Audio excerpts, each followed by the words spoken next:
What if I told you that the modern global economy, a system of unimaginable complexity and wealth, was brought to its knees not over months or years, but in a single weekend? Most people think the 2008 financial crisis was a slow, inevitable train wreck caused by years of greed.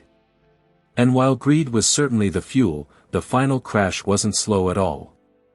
It was a sudden, catastrophic failure, decided by a handful of people in a single room over just 48 hours. This is the story of how a 158-year-old institution, a titan of Wall Street named Lehman Brothers, vanished almost overnight.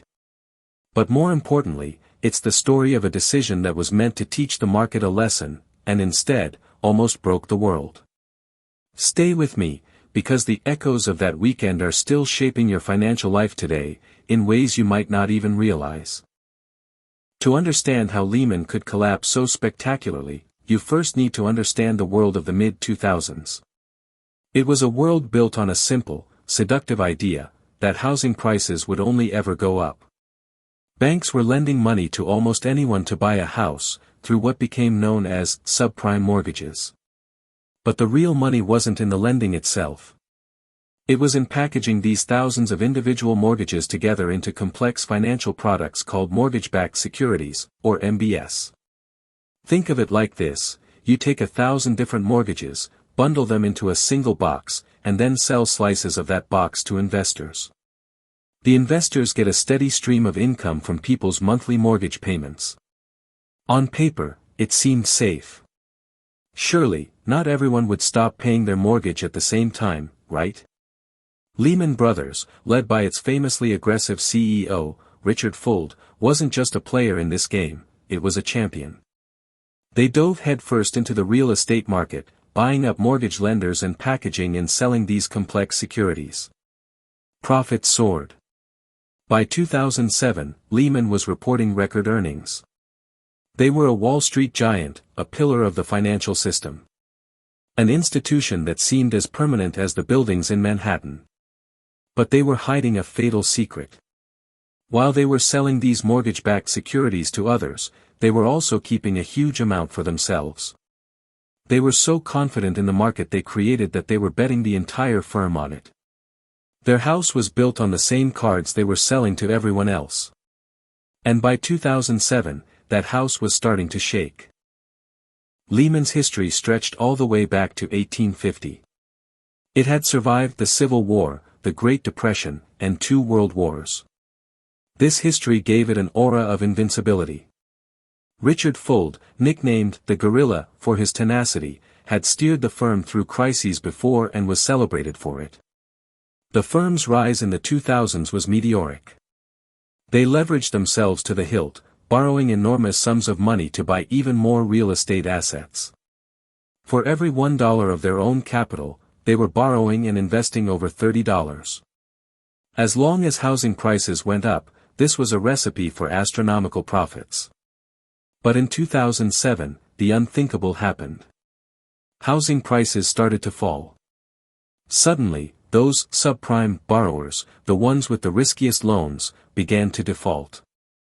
The steady stream of mortgage payments that investors were counting on started to dry up.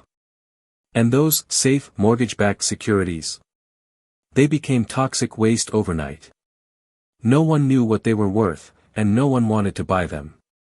The problem for Lehman was that its balance sheet was packed with this toxic waste.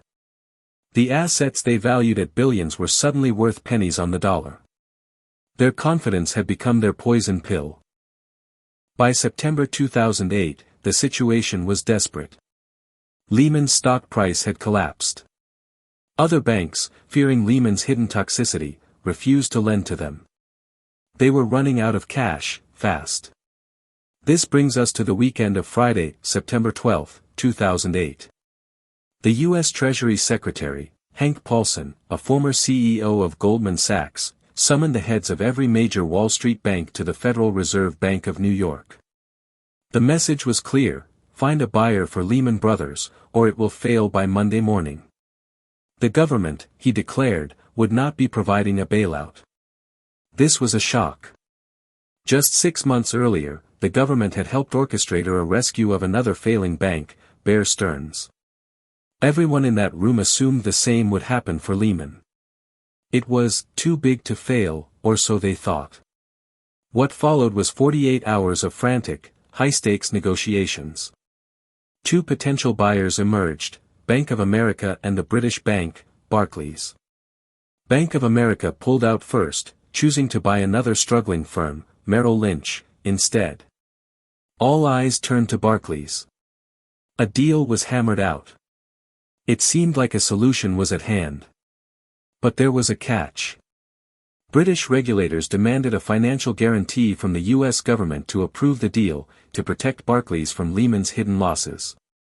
Hank Paulson and the Fed chairman, Ben Bernanke, faced a fateful choice. Should they use public money to back the deal and save Lehman? Or should they let it fail to teach Wall Street a lesson about moral hazard, the idea that banks shouldn't be rewarded for reckless behavior with taxpayer-funded bailouts? At a critical moment late on Sunday, September 14, Paulson made his decision. No government money. The lesson had to be taught. Barclays walked away. Lehman Brothers had no buyer. It had no lifeline. At 1:45 a.m. on Monday, September 15, 2008, Lehman Brothers filed for the largest bankruptcy in U.S. history. The lesson Paulson intended to teach backfired with terrifying speed. Instead of punishing one firm, the failure of Lehman sent a wave of pure panic through the entire global financial system. The core problem was that nobody knew who was connected to Lehman. Which banks had lent them money? Who was holding their worthless securities? Credit markets froze solid. Banks stopped lending to anyone, even each other, because they didn't know who would be next to fall. A giant money market fund broke the buck, meaning its value fell below $1 per share, an event that triggered a silent, electronic bank run. The next day, the insurance giant AIG, which had insured trillions of dollars worth of these toxic assets, was on the brink of collapse. Its failure would have been exponentially worse than Lehman's. The dominoes were not just falling, they were cascading. What started as a problem on Wall Street was now a global crisis. Stock markets around the world plummeted. The world's economy stared into the abyss. The attempt to fix the system by letting Lehman fail was a catastrophic miscalculation. The regulators drastically underestimated how interconnected the financial world had become. They thought they were amputating a sick limb, but they had actually struck the heart. In the days that followed, the very government that refused to save Lehman was forced to enact the largest financial bailout in history. They poured $700 billion into the Troubled Asset Relief Program, or TARP. They gave AIG a $182 billion bailout. They injected capital directly into all the major banks, the very thing they had refused to do for Lehman. The fix had failed. The lesson was not learned. The government simply proved that some banks were, in fact, too big to fail. Lehman just wasn't one of them. It's tempting to look back at 2008 as a unique moment of madness. But are we so different today? The financial system is still incredibly complex and interconnected. In 2008, the problem was mortgage derivatives. Today, new, complex products exist in areas like private credit and crypto derivatives. The total global derivatives market is now estimated to be in the quadrillions, a number so large it's almost meaningless. It's a web of connections that no single regulator fully understands. The concept of too big to fail hasn't disappeared, it has just evolved. The core belief that drives bubbles, the belief that this time is different, is a permanent feature of human psychology. We see it in every market cycle. The question is, are we paying attention to the cracks that are forming right now, hidden in plain sight on someone's balance sheet? So, what can we learn from those 48 hours that broke the world? I believe it comes down to three key lessons. First, complexity hides risk. The bankers at Lehman, and even the regulators, didn't fully understand the dangers of the products they were creating. If you can't explain an investment in a simple sentence, you should probably be very, very careful with it.